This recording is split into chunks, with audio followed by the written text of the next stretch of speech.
Assalamualaikum warahmatullahi wabarakatuh. Kembali lagi di channel YouTube aku, Cerita Siska Official. Pada kesempatan kali ini aku akan menceritakan tentang kejadian horor yang pernah dialami oleh salah satu narasumber aku yang bernama Hafi. Bagaimana keseruan cerita ini? Tonton video ini sampai habis. Jadi pada kesempatan kali ini aku akan menceritakan tentang kejadian horor yang pernah dialami oleh salah satu narasumber aku yang bernama Mas Hafi. Jadi Mas Hafi ini bercerita tentang dirinya yang pernah dihantui oleh sosok kuntilanak penunggu kos-kosan. Nah, awal mulanya saat itu memang Mas Hafi sedang butuh sekali tempat tinggal sementara saat dia menempuh kuliah di kota tersebut.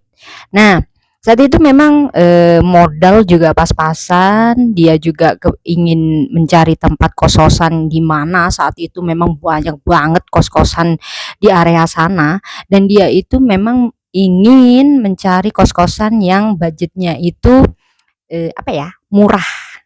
Jadi meskipun murah, dia bisa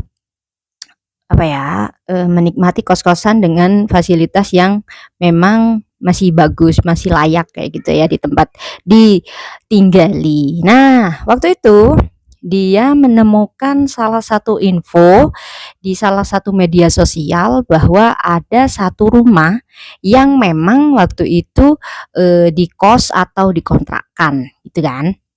Nah, akhirnya Mas Hafi ini bersama teman-temannya waktu itu mencari tahu nih, ini di mana rumah ini, gitu kan, yang mau di kos atau kontrakan ini. Tapi menurut Mas Hafi itu berupa kos-kosan ya, karena memang rumahnya itu bukan bentuk rumah, tetapi itu kos-kosan yang banyak kamarnya. Jadi nyebutnya kos-kosan aja ya, lebih nyamannya. Nah, Mas Hafi dan teman-temannya ini mencari tahu dan melihat bagaimana kondisi dari kos-kosan ini gitu kan. Dia ingin memastikan bahwa kos-kosan tersebut itu memang dengan harga sekian bisa ditinggali oleh beberapa anak saat itu. Memang dari teman-temannya Mas Hafi itu juga budget pas-pasan. Jadi mereka mencari yang ya sesuai kantong gitu kan. Akhirnya menujulah ke rumah tersebut. Akhirnya Mas Hafi dan teman-temannya menuju rumah tersebut. Di rumah tersebut, di kos-kosan maksudnya, di kos-kosan tersebut memang ada penghuni waktu itu satu orang dan itu cowok. Cowok usianya itu 2 tahun di atas Mas Hafi. Nah, itu memang sebelum pindah dia satu-satunya orang yang ada di sana. Dan ternyata yang dihubungi juga laki-laki tersebut. Akhirnya Mas Hafi masuk dan melihat kos-kosan tersebut itu bagaimana suasananya. Memang saat itu rumahnya itu agak panjang ya, panjang. Terus sempit banget jalan antara kamar depan sama depannya itu sangat sempit. Jadi cuma selisih 1 meter kalau nggak salah. Kalau menurutku sih sempit ya. Karena memang 1 meter jalanan di depan itu cuma buat 1 motor. Terus katanya itu kalau mau parkir motoran itu juga di jalan itu.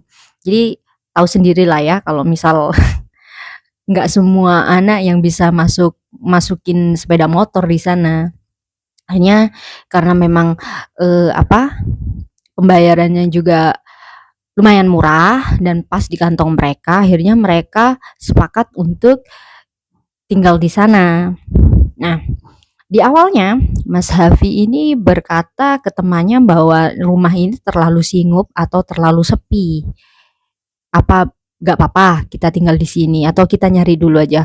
Udah, kita ini udah mau masuk. Kalau masih mencari kos-kosan lain, ya kali kalau dapat kos-kosan yang lebih murah. Kalau malah yang mahal gimana? Akhirnya Mas Hafi ini mau menuruti teman-temannya. Ya tinggallah dia di kamar paling ujung, deket kamar mandi. Kamar mandinya waktu itu bersama ya. Ada 3 kamar mandi saat itu. Dapur 1, kamar mandinya 3. Terus kamar gitu. Kamarnya itu ada 6. 1, 2, 3, 4, 5, 6. Nah, di sini dapur, terus di sini kamar mandi 3.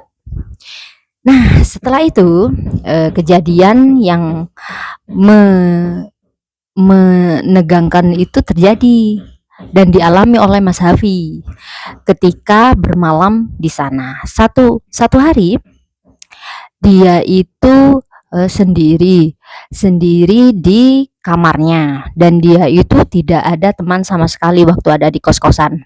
Nah, habis itu Mas Hafi mencoba untuk menghibur diri. Dia itu ingin, ya udahlah, paling teman-temannya itu masih belum pulang dari kuliah waktu itu, dari jam kuliah waktu itu.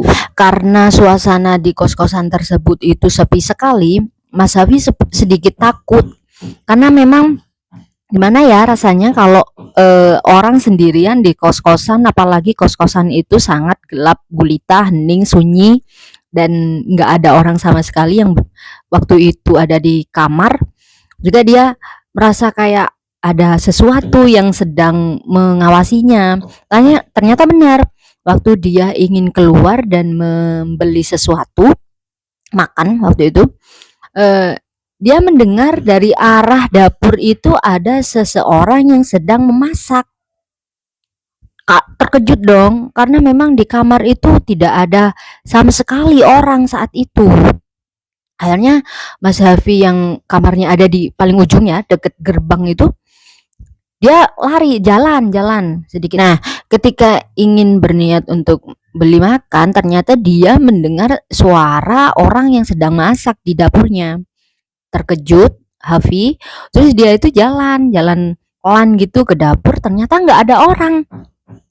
Dan saat itu di dapur itu baunya itu seperti mencium bumbu yang habis dimasak kayak gitu.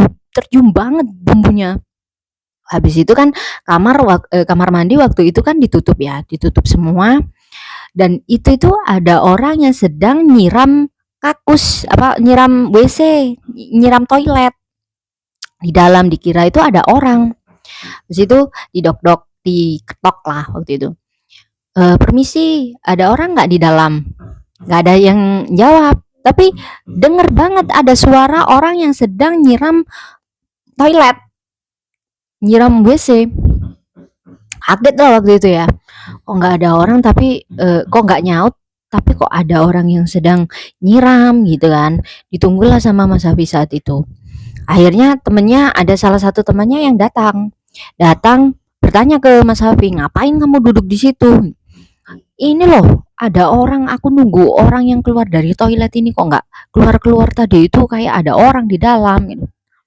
Kamu ini Vi, kan udah dibilangin semua kamar kos itu pulangnya malam sekarang, nggak ada sama sekali yang pulang dari tadi gitu. Akhirnya dibukalah, ternyata pintu itu nggak dikunci, dan saat dilihat nggak ada orang sama sekali. Kaget lah waktu itu Mas Hafi ya. Akhirnya dia segera mungkin beli makan. Waktu itu udah gak dipikir lah waktu itu suara dari kamar mandi dan juga bau bumbu yang tiba-tiba menyengat di dapur. Nah, sang teman yang dikasih cerita, dibilangin sama Mas Hafi ini juga terkejut gitu loh. Aku kan udah bilang sih dari awal, kenapa sih kita kok harus maksa tinggal di sini? Aku tuh udah ada firasat bahwa ini kos-kosan ini angker. Nah, akhirnya si teman ini, waduh, berarti nggak cuma kamu aja yang ngerasa kayak gitu. Aku juga semalam waktu pindah ke sini juga diganggu. Ada suara perempuan yang tertawa, dan itu tuh riwa-riwi di depan kamar aku. Waktu aku lihat di jendela juga nggak kelihatan ya. Tapi waktu aku tidur dan matiin lampu, dia itu benar-benar terlihat berdiri di depan jendela, dan waktu itu memang bayangannya itu nyorot ke dalam gitu. Aku takut. Masa iya bener di sini itu kos-kosan memang ada kuntinya gitu. Ya udahlah ya, yang tahu kondisi kos-kosan tersebut itu adalah Mas Hafi dan temannya itu tadi. Nah, sedang beberapa hari atau beberapa minggu waktu itu, tiba-tiba ada dua temannya itu sedang berbicara bahwa dia itu diganggu oleh salah satu hantu yang sering masak. Habis itu Mas Hafi mendengar cerita bahwa temannya itu diganggu oleh salah satu sosok yang sering memasak di dapur. Kaget dong Mas Hafi sama temennya itu tadi. Nah, sebenarnya kita itu udah ngerasain kalau ada sosok di sini yang sering ganggu kita itu udah dari seminggu yang lalu, tapi kita itu lebih ketenang dan nggak bercerita ke siapa-siapa gitu. Dan temannya itu sontak kaget dong, ngapain kalian nggak cerita? Aku juga udah ngerasain bahwa di kos-kosan ini itu angker. Akhirnya Mas Safi bercerita bahwa dia itu diganggu oleh salah satu sosok yang sering masak di dapur dan waktu itu juga sering nyiram air di toilet. Nah, si teman ini yang barusan diganggu ini juga bilang kalau dia itu diganggu oleh salah satu sosok ini ketika mendengar seseorang yang sedang masak di dapur, tapi waktu dilihat itu tidak ada siapapun. Ya udahlah ya. Akhirnya mereka bertiga ini mencoba untuk tidak tidur semalaman waktu itu dan memang ingin membuktikan bahwa ada nggak sih sosok ini dan siapa sebenarnya dia. Nah, akhirnya akhirnya mereka bertiga itu tidur satu kamar waktu itu dan memang mencoba untuk tidak bermalam atau begadang untuk melihat sosok apa yang selama ini itu memang mengganggu di sana. Karena dua temannya ini nggak merasa diganggu waktu itu, entah kenapa cuma mereka bertiga waktu itu yang diganggu. Akhirnya ternyata benar waktu bermalam di kamar Hafi, sosok ini tiba-tiba muncul dan waktu itu tertawa nyikik seperti kuntilanak dan mereka bertiga itu ketakutan banget. Suara teriakan mereka itu meskipun cowok teriak ya. Suara teriakan mereka itu sampai membuat dua temannya ini terbangun tengah malam. Dan dua temannya ini sampai ngecek ke kamar Hafi. Ini kenapa kamu kok teriak-teriak? Ini kenapa kok malah satu kamar itu jadi 3 orang, ini kenapa? Akhirnya Hafi bercerita bahwa ini aku sebenarnya habis diganggu oleh sosok yang ada di sini. Itu pun sosok ini itu seperti kuntilanak. Jadi kita itu tidak bisa tidak bisa tidur dan gak kerasan juga udah di sini gimana ini solusinya untuk tidur sendiri-sendiri pun itu kita juga takut gitu kan.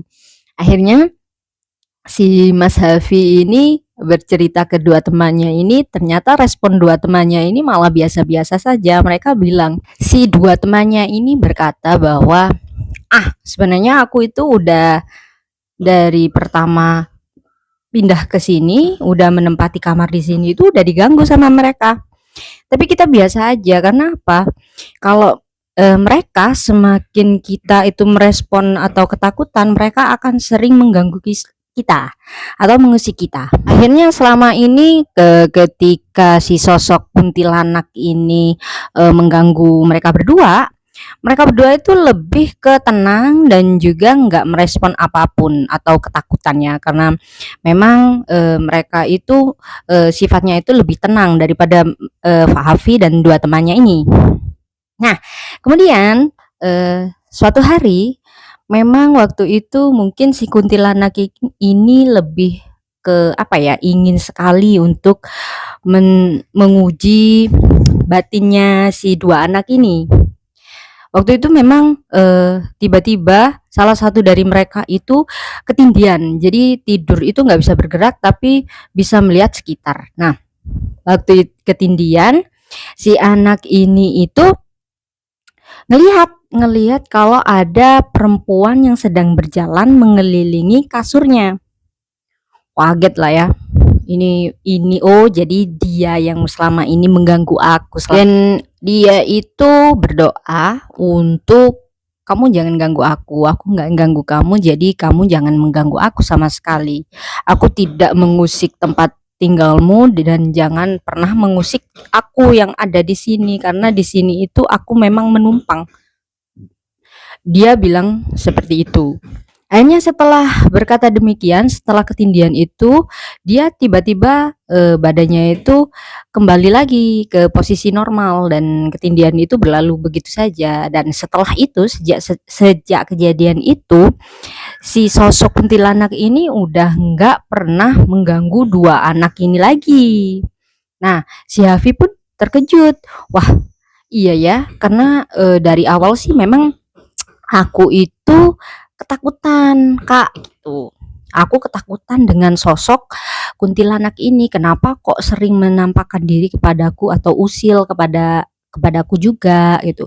Apalagi kan aku di sini itu juga tidak mengganggu dan tidak melakukan apapun atau apa ya, membuat onar lah atau membuat kegaduhan di kamar sini, nggak ada. Tetapi kenapa kok dia itu lebih sering berinteraksi kepadaku dan dia itu sering sekali untuk menggangguku atau menjahiliku, itu kenapa? Gitu. Nah, si kakak ini, si teman Hafi ini berkata, karena kalian tidak apa ya, lebih ke takut. Karena kalau sosok seperti itu ketika kalian takut malah mereka itu semakin menjadi-jadi. Jadi kalian harus berani bahwa kalian itu ada di atas mereka dan kalian juga tidak mengganggu saat itu dan ungkapkan kalau kalian itu jangan mengganggu kita karena kita tidak mengganggu atau mengusik keberadaanmu yang ada di sini. Tuh. Akhirnya Hafi memang tersadar dan dia itu meyakinkan diri untuk jangan takut lagi kalau misal sosok itu muncul. Ternyata ketika ditunggu-tunggu, sosok itu tidak pernah muncul sama sekali sejak kejadian itu. Dan karena memang dirasa Hafi itu masih gundah gulana dan kayak nggak enak gitu kan. Akhirnya dia dan teman-temannya itu sepakat untuk mengadakan acara tahlilan. Jadi memang mendoakan rumah kos-kosan itu agar apa ya, selamat atau enggak dijauhkan dari hal-hal semacam hantu-hantu seperti itulah. Intinya itu untuk membersihkan rumah itu dari hal-hal yang negatif. Akhirnya setelah menggelar acara selamatan dan juga pembersihan rumah saat itu rumah kos-kosan itu lebih lebih hidup dan berwarna gitu. Jadi hal-hal yang singup itu udah nggak dirasakan sama penghuni yang ada di sana dan juga sosok kuntilanak yang sering mengganggu ini sudah nggak ada dan dia itu nggak melakukan interaksi sama sekali sama siapapun yang tinggal di sana.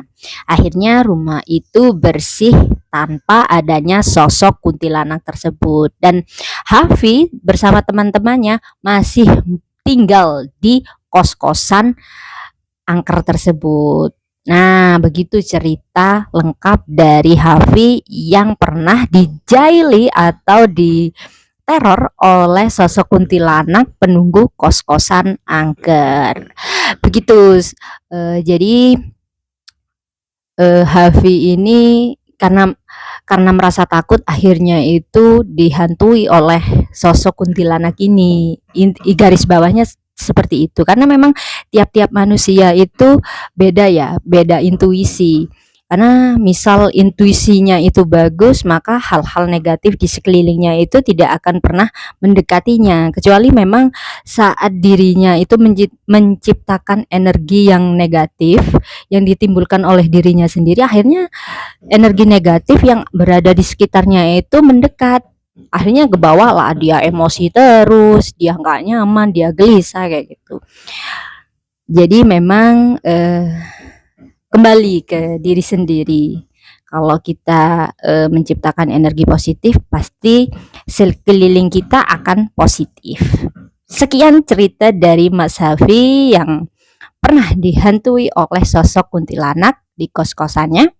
Dan bagi kalian yang ingin mengirim cerita atau mengirim cerita horornya dan ingin dibacakan di sini, kalian bisa kirim ke alamat email aku di berkassiska@gmail.com, atau kalian bisa DM melalui aplikasi X @siskanoviw, atau kalian bisa langsung chat WhatsApp aku di 0819 3667 2448. Sekian cerita ini. Assalamualaikum warahmatullahi wabarakatuh.